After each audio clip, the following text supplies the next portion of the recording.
श्री रघुवीर हरषि उर लाए। आपने संजीवनी बूटी लाकर लक्ष्मण जी के प्राणों को बचाया। इस कार्य से प्रसन्न होकर भगवान श्री राम जी ने आपको हृदय से लगाया। रघुपति की बहुत बड़ाई, तुम प्रिय भरत ही सम भाई। भगवान श्री राघवेंद्र ने आपकी बड़ी प्रशंसा की है। भगवान जी हनुमान जी को अपने भाई भरत के समान मानते हैं। क्यों? कि हनुमान जी ने उनके इसी तरह से, जैसे भाइयों ने उनका साथ दिया, उसी तरह से दास होते हुए भी हनुमान जी भगवान के दास हैं, फिर भी उनको भरत के समान प्रिय मान। सहस बदन तुम रोजस गावे, हस कहि श्रीपति कंठ लगावे। हजार मुख वाले श्री शेष जी सदा तुम्हारे यश गान करते रहते हैं।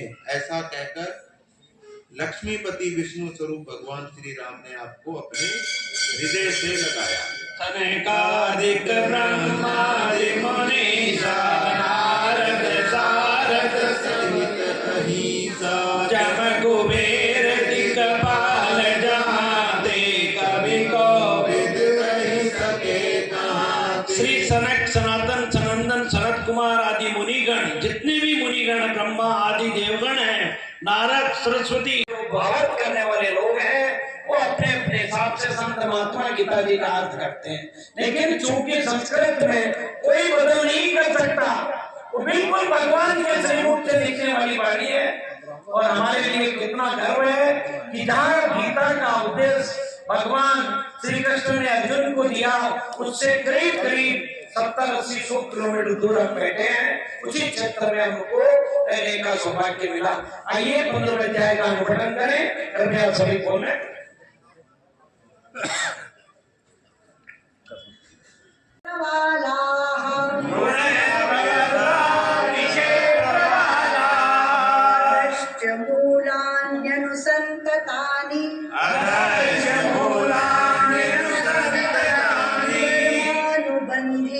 मनुष्य लोके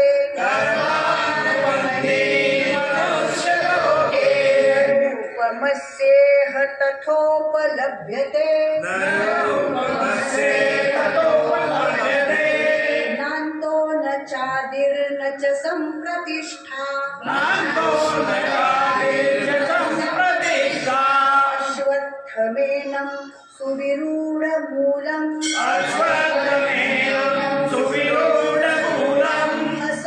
शस्त्रेण दृढेन चित्वा, ततः पदं तत्परिमार्गितव्यम्,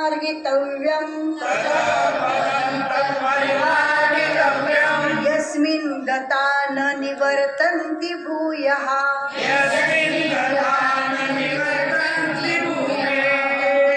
चाद्यं पुरुषं प्रपद्ये,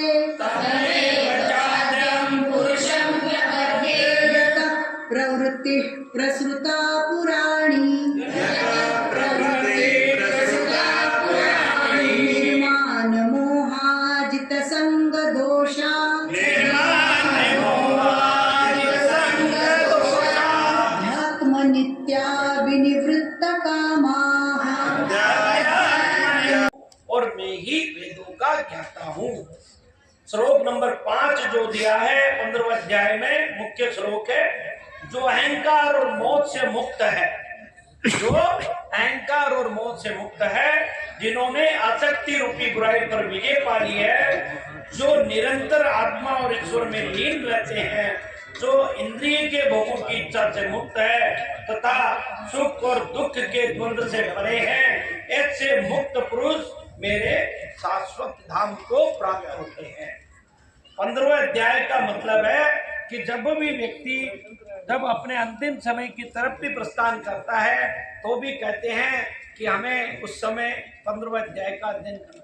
मैं आदरणीय राजेश जिंदल साहब का बहुत बहुत धन्यवादी हूँ, जो श्री राम सेना की तरफ से धन्यवाद। और इनका कार्यक्रम भी है 22 जनवरी का। तो इसी बीच में राजेश जी खुद ही निमंत्रण दे देंगे।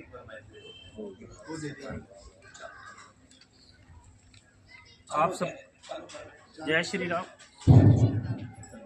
जय श्री राम, जय श्री राम। ये ले लो बच्चा, हाँ हाँ कुछ नहीं है यार, तो उनका बिठा दिया है। जय श्री राम, जय श्री राम। जैसा कि आप सबको पता है, श्री राम मंदिर की तीसरी वर्षगांठ है। 3 वर्ष हो गए हैं भगवान श्री राम का मंदिर पूर्ण हुए, और अब पिछले 1-1.5 महीने पहले मोदी जी ने, आदरणीय मोदी जी ने, हमारे यशस्वी प्रधानमंत्री हैं, उन्होंने मंदिर पर धर्म ध्वजा लहरा दी है।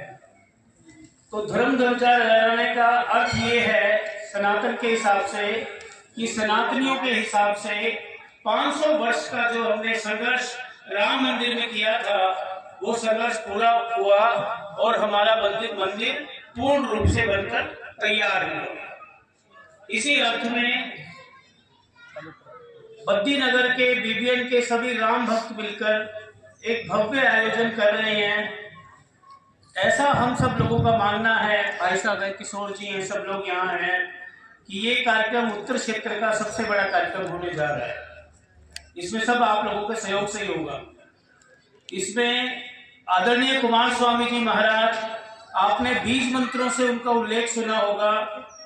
उनका दर्शन मात्र ही बड़ा दुर्लभ है, और कुमार स्वामी जी महाराज का बद्री आना ये अपने आप में बड़े सौभाग्य की बात है। तो इस कार्यक्रम में वो करीब 1 घंटा रहने वाले हैं। उस दिन उनका जन्मदिन भी है, 22 जनवरी को। अयोध्या के हनुमानगढ़ी के महंत बलराम दास जी महाराज रहने वाले हैं। और एक आपने गीत सुना होगा, राम भक्ति राज करेगा दिल्ली के सिंहासन पर। ऐसा गीत जिन्होंने गाया है वो अनामिका जैन अंबर जी इस कार्यक्रम में हम सबके बीच रहने वाली। अभी कुंभ हुआ था, सब लोग कुंभ गए थे। श्री राम सेना ने वहां से लाके 1100 बॉटल कुंभ का जल भी, गंगा जल भी बांटा था बद्री में। तो उस कुंभ के जल में जिनका गाना सबसे अधिक फेमस हुआ, आपने सुना होगा, ये प्रयागराज है। 170 फिल्मों में वो गाना गा चुके हैं आलोक जी, वो भी हमारे बीच में रहेंगे इस कार्यक्रम में। और भी काफी सारे संतों से बात चल रही है।